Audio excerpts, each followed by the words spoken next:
Yo, what's up everyone? This is Nathan Cross checking in, and today's video is going to be my performance review on the Reebok CrossFit Nano 6.0s.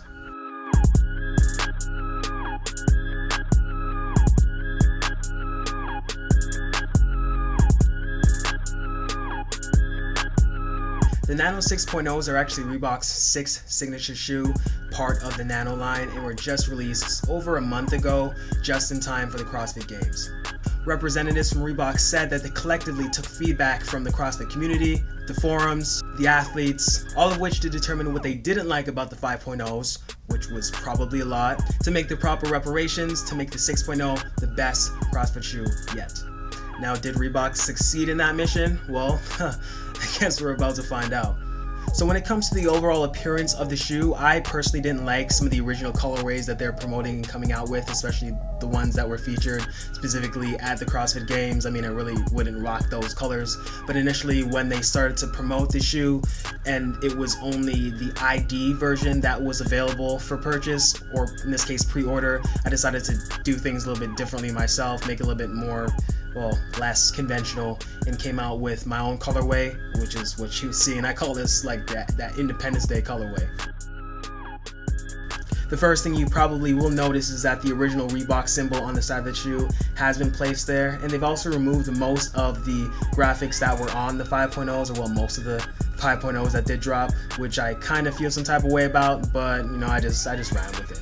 Now, the shoe happens to feature a Kevlar upper, which is something that is consistent with the previous model, but this time around with the thermopolyurethane protective wrap on the midsole, which is just generally for added strength and abrasion resistance. And so that in combination with the Kevlar, definitely you're going to expect a strong shoe. Ultimately, the look overall, what a lot of people were aiming for and asking for was to take the look of the 2.0s, have a fit of the 4.0s, and perform better than the 5.0s.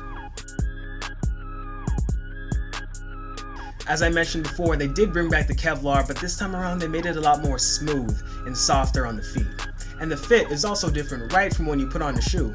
The tongue is a lot noticeably thicker and more comfortable like it was from the 4.0s and the 2.0s, and as for the overall feel, the break-in time generally was set to be reduced. Now at the end of the day, the 5.0s, it didn't take forever for me to technically break them in, but ultimately, you know, a few workouts in, they started to feel a lot better than they did fresh out the box. When it came to the 4.0s, they definitely were right and hit the nail on the head with that. Fresh out the box, the workouts that I was doing with them, they felt just fine, as if they've already been broken in for me. The toe box of the 5.0 was kind of baggy and collapsed in quite a bit. Maybe that's just generally because the materials that they use is this weak mesh material, only slightly backed by upper. But this time around, they made it more smooth and fitted overall, and even after you lace them up, they definitely feel good. So with that being said, something that's noteworthy is that the overall construction of the shoe has changed quite a bit from the previous model. See, usually with cross-training shoes, the heel counter is going to be a little bit heavier, a little bit more clunkier to compensate for the weight you're going to be lifting overall. But here with the 6.0s, there's just something different about the shoe that just makes it a lot more comfortable to run in. Specifically referring to the fact that there is little to no slippage of the heel when I'm running. So when I'm running sometimes in the 5.0s or the speed trainers included, something that I find is that if I don't really tighten up the shoes enough, there's a little bit of the heel sort of just sliding, well, the heel counter sliding up and down my heel. So I really got to tighten them up just to compensate for that. And that's not a problem that I have with running shoes, but only with a lot of my cross-training shoes. The traction pattern on the 6.0s have been pretty good, consistent with what they've been using for the 4.0s, the 5.0s, and even the speed trainers. Now ultimately, Reebok's been doing a good job with that, so I give them kudos. No need to fix what definitely isn't broken. So traction-wise, I didn't have any problem running in a straight line, making any lateral cuts, or stopping quick changes in direction. Ultimately, these are low-cut shoes, so they did provide a little bit of lateral and medial support. Ultimately, you're not going to get as much as you would in the ankle, but they're just as good with the speed trainers and the 5.0s. Well, actually, less in the case of the 5.0s, definitely more in the case of the speed trainers. One of the major updates that you definitely would have seen when first looking at the shoe was that the Rope Pro was updated by adding some textured Kevlar up the medial side of the shoe. And the reality is, it does work, but my thing is that if you manage to get some pretty good clamping, pretty good grip on the rope, a really good step and release, you should be fine anyways on rope climbs. just as good with the Olympic lifts. No slippage when I'm doing any kind of squatting, heavy lifts, even light lifts, because that's the light type of stuff that I like to do. So ultimately, everything was fine traction-wise. Now, just generally thinking about cushioning, the insoles don't appear to be any different from the 4.0s or that of the speed trainers. Thin and somewhat beyond ordinary at this point. The midsole of this shoe feels pretty much similar to what was in the 5.0s.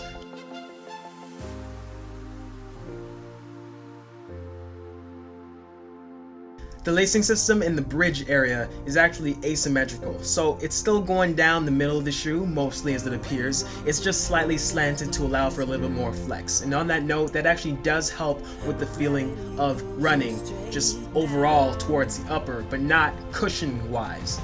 Now, for one, something to consider is that there isn't really any arch support, as there hasn't been in the past few models. And for two, as I said before, in the Nano Pump Fusion review, you can't really ask for a really cushiony shoe when you still need an abundance of support for weightlifting. A solid platform is going to allow you to exert force directly into the ground. A softer midsole and insole is only going to reduce the amount of force that you can exert to lift that weight. So it's interesting to note I did feel a plethora of support and impact protection from a lot of the more explosive movements that I was doing, from minimal things like double unders or box jumps to the explosive push-ups that I was doing on the ground on the track. But the midsoles of the shoes were firm enough to absorb just the right amount of force, allowing you to push through the ground below you to create for enough energy return. Now, after about 5 weeks, durability-wise, the shoes still look pretty good, pretty fresh. They're not the easiest to clean when it comes to getting them in a much lighter color. You notice I did get the white strip of the back with an NXTR. Shout out for Nathan Cross training. But ultimately, there isn't too much wear. The tread is still looking pretty good. No tears, no shredding as yet.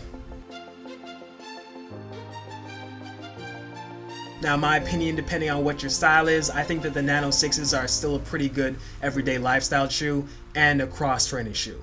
When it comes to lifting, these shoes are A1. Speed training, field work, battle ropes, explosive push-ups, all that crazy stuff, just as good. The gymnastics, these shoes are pretty light, so it's definitely a shoe I'd recommend to do you a little bit more in your training in. And lastly, when it comes to running, that's always the interesting debate and it's always the interesting question. Ultimately, if you have problems with, the 6.0s when it comes to running, probably got problems with the 4.0s or the 5.0s too. The thing is, it's a CrossFit shoe. It's designed for everything. Testing these shoes personally myself and making a comparison, I like to think that the Nike Metcon 2s are probably a better running shoe compared to the Nano 6.0s, actually the Nano 5.0s if anything. And that's just depending on what you're doing. Sprinting wise, definitely I recommend the 5.0s. But when it comes to just general running, something that you intend to run a little bit longer in, definitely go with the Metcon 2s, or if anything, think about the Metcon 1s. With the Nano 6.0s reigning in at $130 USD, I like to say, they're cool. I like mines, definitely. I like it more because of the colorway, if anything. That's definitely why I'll be wearing those a lot more often compared to my other training shoes. But generally, if you got the 4.0s, go with it. You got the 5.0s and you're happy with them, alright, cool. You got the Nike Metcon 2s, alright, true. It's on you. But ultimately, it's definitely a shoe that you probably might want to try. Not to say that you're probably buying into the hype and everything, but if you got the 4.0s, you'll just be fine. If you got the 2.0s and that's for you, good. The thing is, I'd recommend the shoe, but it's definitely not a necessity. Alright y'all, so if you liked the video, make sure to give it a thumbs up. If you got any questions or concerns, make sure to leave it in the comment section below. Subscribe for the next video, and I'll see you guys next time. Nathan Cross checking out. Peace.